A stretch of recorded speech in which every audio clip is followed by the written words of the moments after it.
Olá, que bom estarmos juntos mais uma vez. Espero que esteja tudo bem com você. Nos dias atuais, há muitas pessoas que ouvem e dizem a palavra Deus por diversas vezes de forma aleatória, completamente fora do contexto do momento. Mesmo muitos daqueles que falam em momentos mais apropriados podem não conhecer o que vem por trás, não só da palavra em si, mas também de sua origem e de sua história. É que lá no passado, ela pode ter estado associada a algo muito mais complexo do que imaginamos. Mas por que esse nome? Deus tornou-se tão influente e profundo. E quem é Javé ou Yavé, o Deus Todo-Poderoso, adorado pelas religiões abrâmicas? Os textos sagrados daqueles que ascendem de Abraão retratam um Deus que parece comandar um enorme espetáculo cósmico. Esse Deus teria criado o universo e tudo o que nele existe, desde as partículas carregadas no espaço até as estrelas, planetas e seus seres, isto é, animais, plantas, pessoas e tudo o que conhecemos. Nos textos sagrados, esse Deus é frequentemente referido pelo nome Yavé ou Javé. E não se trata apenas de um nome que poderia estar numa etiqueta, apesar disso já ter acontecido com o nome Jesus, que na atualidade tornou-se até mesmo nome de refrigerante. Mas o fato é que, de 2000 anos para cá, Javé, ou Deus, saiu do âmbito religioso para cair em qualquer situação, uma vez que o seu verdadeiro significado foi sendo modificado ao longo do tempo pela maioria das pessoas. Mas, de uma forma geral, Javé representa a busca incessante da humanidade para entender o universo e o seu lugar dentro dele. O nome Javé teve e ainda tem um grande efeito em nossa história, moldando sociedades, influenciando costumes e guiando a história da humanidade. Querer saber mais sobre Deus Javé, me desculpe pela redundância, não gera em hipótese alguma qualquer tipo de pecado ou heresia, muito pelo contrário, mas exige que embarquemos numa viagem insólita, que pode extrapolar nossa cultura e o parco conhecimento que temos de nosso passado ancestral. Mas o que isso representa para nossa compreensão sobre divindades e os mistérios que podemos encontrar pelo caminho em nossa busca de nossas origens é algo que ainda não temos como dizer com exatidão. Essa viagem, entretanto, nos leva ao ponto onde a civilização passou a ser orientada em relação às divindades. É bom salientar que, até 2000 anos atrás, raramente havia um povo que acreditasse num Deus único, onipotente e onipresente. A grande maioria das civilizações prestava suas homenagens e não raramente faziam sacrifícios a mais de um Deus.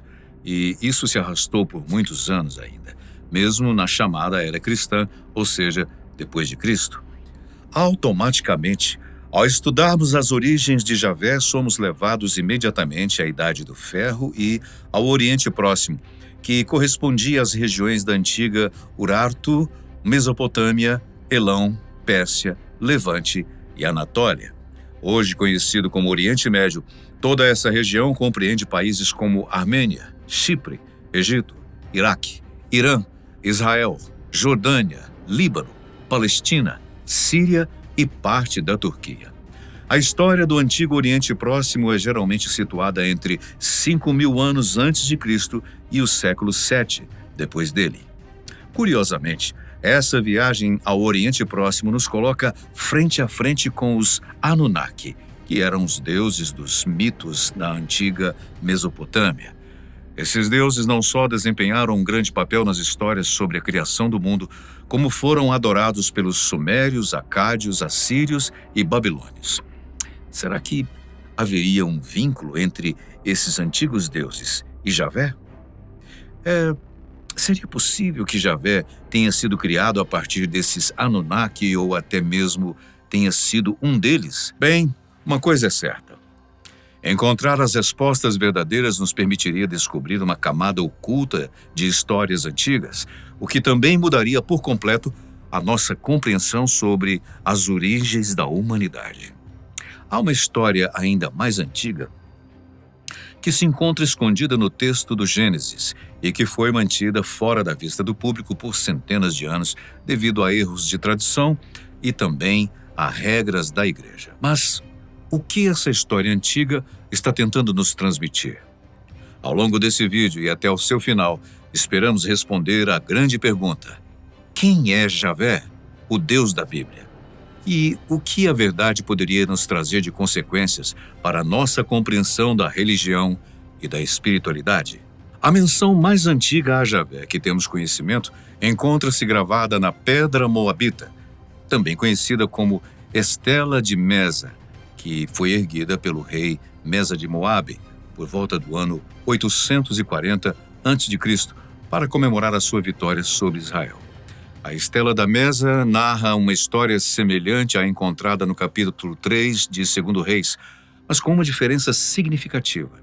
A Estela celebra a vitória de Moabe, enquanto a Bíblia relata a vitória de Israel. Isso é interessante, já que a referência a Javé na Estela reforça a visão de que ele era um Deus exclusivo dos israelitas, enquanto Mesa se gaba de ter capturado objetos ligados a Javé e de oferecê-los ao seu próprio Deus, Quemos. Quemos, que significa o destruidor, subjugador ou Deus peixe, é o Deus dos Moabitas, como sugerem os livros de Números no capítulo 21 e Jeremias, capítulo 48. A adoração a Deus, que seria a abominação de Moabe, foi introduzida em Jerusalém por Salomão, mas foi abolida por Josias. Mesa atribuiu suas vitórias sobre o rei de Israel ao Deus israelita, dizendo, abre aspas, e Quemos o levou diante da minha vista, fecha aspas. Em 1844, o arqueólogo Carl Richard Lepsius desenterrou as ruínas da antiga cidade de Soleb, na região de Núbia. Entretanto, foram necessárias escavações mais abrangentes em 1957, lideradas pelo arqueólogo Mihail Shifkyaniny, para encontrar uma inscrição mencionando um grupo conhecido como Chazu de Javé, na base de uma coluna do templo. Essa menção a Javé associada aos Chazus indica que esse deus era venerado por outro grupo muito antes das histórias bíblicas serem escritas. Os egípcios descreviam os Chazu como nômades semitas, muitas vezes vistos como fora da lei. Embora tentativas tenham sido feitas para conectá-los aos hebreus, essas alegações foram refutadas. A referência aos Chazu de Javé não só empurra as origens dessa divindade mais para trás do que se pensava anteriormente, mas também afirma que Javé pode não ter sido de origem cananeia. Mas, se não for, vamos pensar aqui. Qual é, então, a origem do primeiro Javé? Um ponto de vista interessante é a teoria de que Javé, inicialmente um deus do deserto, foi adotado pelos hebreus durante a sua jornada do Egito para Canaã. A associação de Javé com fogo no livro do Êxodo, além da capacidade de guiar Moisés até fontes de água, reforça essa ideia. Porém, outros estudiosos sugerem que Javé começou como uma divindade menor no panteão cananeu, vamos dizer assim, sendo mais tarde adotado pelos nômades Chazu durante o seu tempo na região. A palavra Javé em si é um artefato linguístico antigo, profundamente enraizado nas línguas semíticas e ecoando as civilizações que a moldaram. Curiosamente, parece estar ligada ao verbo ser, conferindo-lhe um sentido de existência. Outras interpretações do seu significado incluem aquele que faz o que foi feito e aquele que traz à existência o que existe. Com o passar do tempo, a palavra Javé evoluiu para Jeová durante a Idade Média. Além disso, pode ser que o nome Javé tenha origens árabes, possivelmente indicando uma paixão ou um compromisso da divindade com seu povo. Isso se alinha com as referências bíblicas a Javé como um deus ciumento.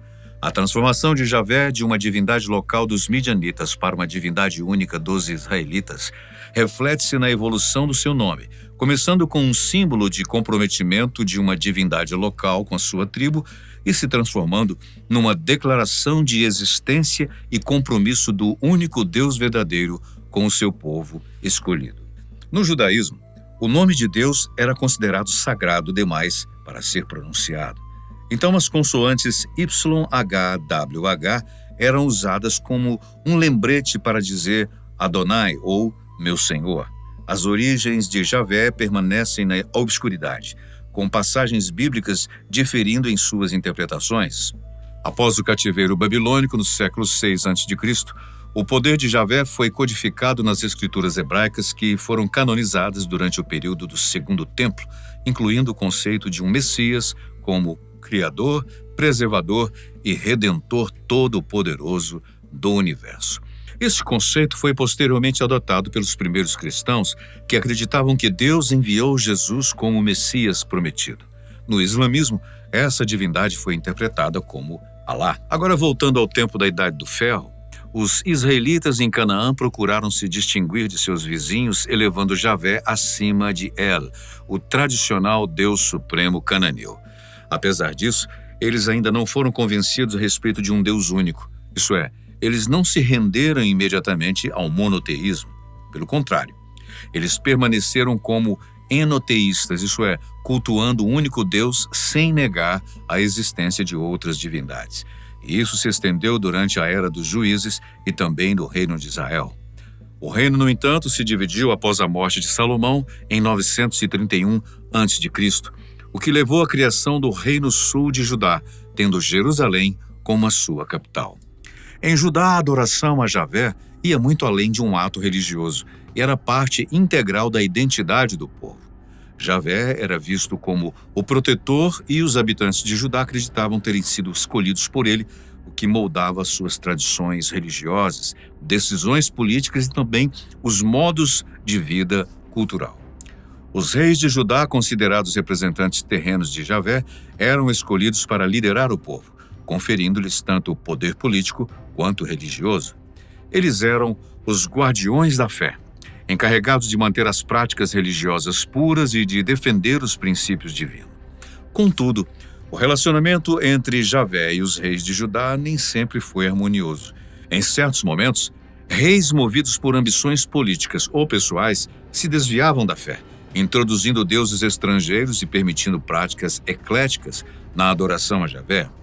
Esses reis também perseguiam profetas que se opunham a tais desvios, o que era visto como uma traição a Javé e passível de punição divina. Durante essas épocas de mudança religiosa, os profetas surgiam como a bússola moral de Judá. Considerados a voz de Javé, eles guiavam o povo de volta ao caminho de Deus. Eles se posicionavam contra a idolatria, condenavam as injustiças sociais e alertavam sobre as graves consequências de se abandonar Javé. Suas mensagens, embora nem sempre bem recebidas, eram essenciais para trazer o povo de Judá de volta à adoração verdadeira sempre que eles se desviavam. Mas a questão permanece, se desdobrando em grandes dúvidas. Por que nós, como sociedade coletiva, reverenciamos continuamente essa divindade nascida das páginas da história como o único Deus verdadeiro? O que nos leva a dar graças, suplicar bênçãos e coroar louvores a essa entidade? Bem, a nossa fascinação pelo divino pode refletir um desejo mais profundo de explorar nossas próprias complexidades e desvendar os mistérios das identidades divinas ocultas nos textos sagrados? Ou pode ser que nossas mentes estejam nos atraindo para um intrigante labirinto de conhecimento cósmico e autodescobertas? É de bugar, né? É como se estivéssemos abrindo um cofre antigo e decodificando sem dificuldade algum dos mistérios que encobrem com um véu negro e completamente opaco as verdadeiras bases da nossa origem. Alguns estudiosos e místicos chegam a dizer que estudar a fundo as origens de Javé, desde que com a mente aberta e não afunilada, poderíamos ter a revelação dos segredos dos Anunnaki e dos antigos alienígenas que aqui já passaram. Só assim seria possível termos uma melhor compreensão de nós mesmos e do nosso lugar no cosmos. Segundo essa linha de raciocínio, reconhecer que Javé não era inicialmente uma única divindade, mas evoluiu para um Deus único, é crucial para perceber a influência extraterrestre no crescimento da nossa civilização. Agora, é importante entender que a evolução de Javé de ser um entre muitos para ser a divindade suprema em todo o mundo aconteceu por dois caminhos. Quando exploramos o passado sem nos atrelarmos a qualquer crença, mas com um olhar mais científico, percebemos que a mudança do politeísmo para o monoteísmo na antiga Israel não foi algo que aconteceu da noite para o dia. O processo foi muito mais demorado, complicado e dolorido do que você, que ainda não conhece a história, poderia imaginar. Foram séculos de assédios, subjugações e até batalhas que resultaram em fatalidades desnecessárias e delimitações territoriais que, no lugar de aproximar, na verdade, afastou civilizações. No final da Idade do Bronze, várias divindades estavam ligadas a cidades poderosas numa sociedade tipicamente politeísta. Israel tinha a sua divindade nacional, mas ainda reconhecia um panteão, assim como outros antigos estados do Oriente Próximo. Com o tempo, Javé começou a assumir um papel dominante, lentamente transitando para o monoteísmo, um caminho marcado por alterações sociais, políticas e culturais ao longo do tempo. A transição teológica de Javé para a divindade única representa a perspectiva das próprias entidades divinas. A teoria dos antigos astronautas posiciona esses seres como entidades físicas que visitaram a Terra num passado distante, levantando a questão de se Javé era uma entidade específica ou um nome para um grupo de indivíduos. A conexão entre Javé e os Anunnaki é evidente, pois as regiões onde surgiram os nomes de Javé, El, Azerá, a deusa da mitologia semita, e outros deuses são as mesmas regiões onde os Anunnaki apareceram e foram reverenciados. Se nos aprofundarmos ainda mais nessa análise, nós vamos perceber notáveis semelhanças entre algumas entidades Anunnaki e características atribuídas a Javé. A jornada de Javé, de um guerreiro divino a uma divindade suprema, criadora, abençoadora, provedora de salvação e figura paterna, é particularmente interessante. Por exemplo, ao observarmos os três deuses Anunnaki, Enki, Liu e Ninurta, surgem paralelos intrigantes com as características de Javé, sugerindo possíveis sobreposições e transformações. Examinando o deus mesopotâmico Enki, conhecido como o deus do conhecimento, das ciências e dos metais ocultos, encontramos afinidades com as qualidades de Javé.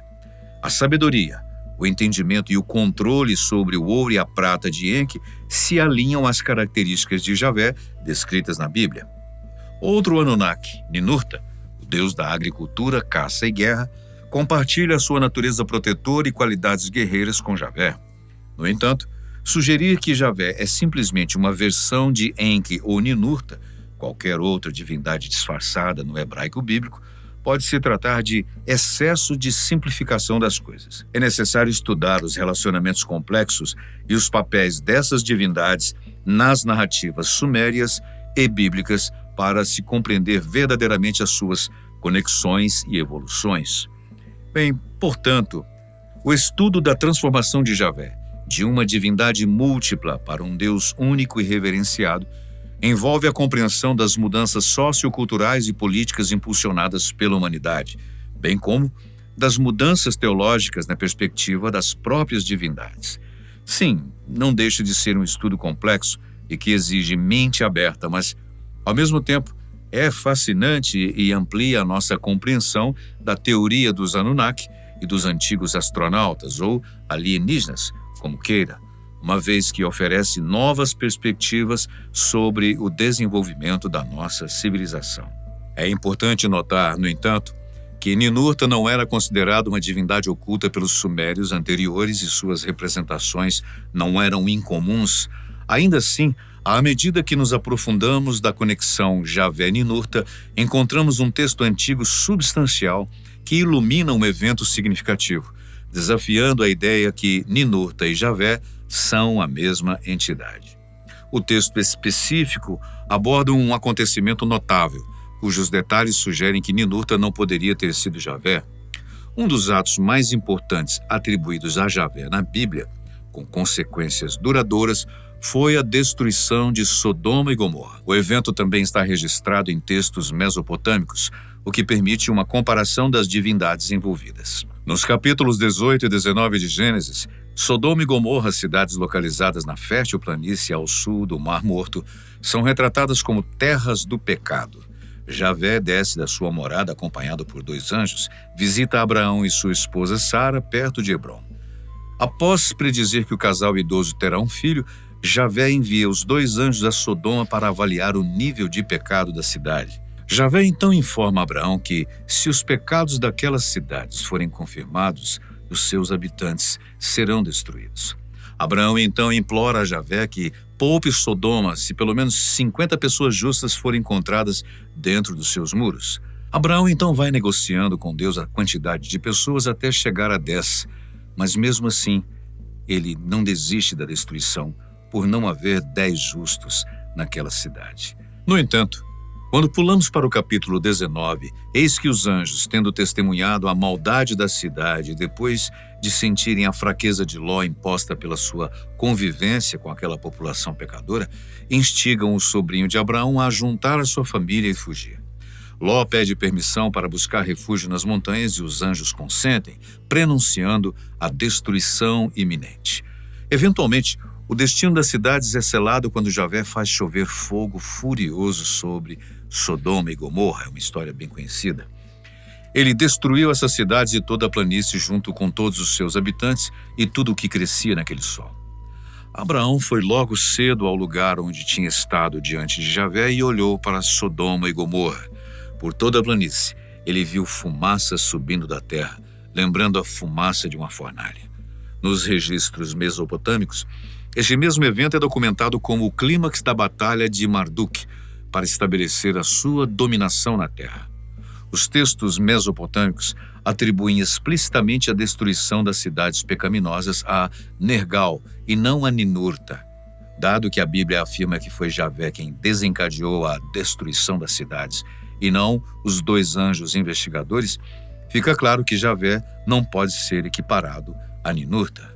Em seu livro Os Encontros Divinos, Zecharia Sitchin aborda o enigma da identidade de Javé e chega a uma conclusão notável.